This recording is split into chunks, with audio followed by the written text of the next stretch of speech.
Would you be going to New Zealand?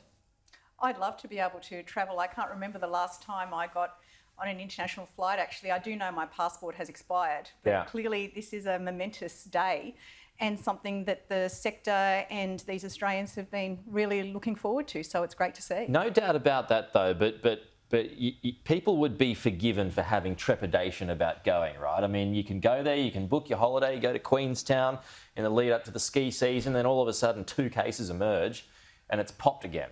Absolutely, and I think that at the back of people's minds is the fact that one of the reasons why Australia has been so resilient is because we're an island nation, we're able to close our borders. When that starts opening up again, of course, you raise a whole new series of questions. But there's also, I think, quite a mental health issue here. We really haven't been able to plan for the last 12 months or so, even planning Christmas, planning Easter, planning weddings. The notion of planning for an overseas trip must be a huge thing for these people to take leave, book the tickets, book the accommodation. So I welcome it. I do know how hard the sector has been doing it. Even local travel agents in our suburbs who've essentially been spending the last 12 months processing refunds from the year before. And do you have an idea or do you have a preference on which bubble you would like to see next? Talk about Singapore being ahead of the queue at the moment. Japan's in the mix as well.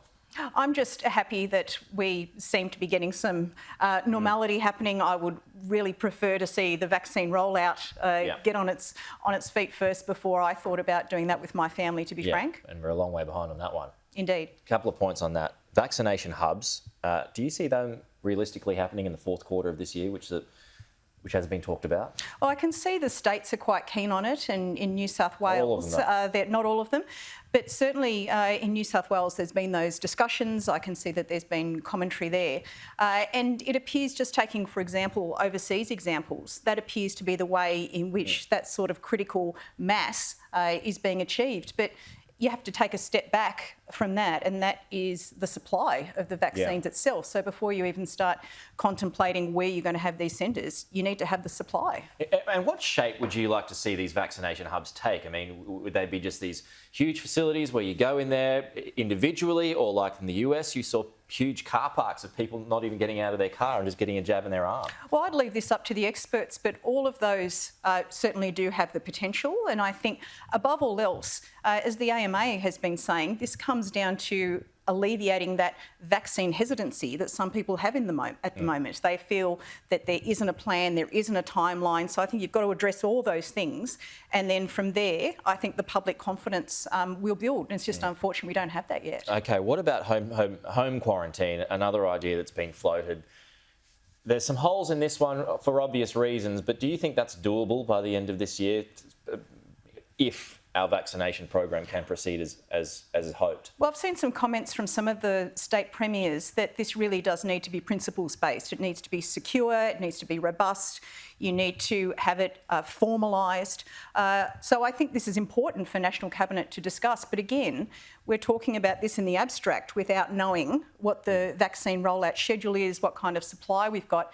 I mean, part of the problem is we even had, today I saw comments from the Prime Minister ruling out ankle bracelets, whereas yesterday we had a Cabinet Minister entertaining the idea. So if National Cabinet gives us that consistency, I think that's what Australians are looking for. But there would be holes in it though, right? I mean, if you're infected and you basically got to cut yourself off from any other person in your household. Well, we've even seen some cases of transmission where people have been in rooms next to each other in quarantine and not knowing how that happens. So I don't think anything's infallible. I'm not a medical expert, obviously, in this, but we do need to take the best advice on this.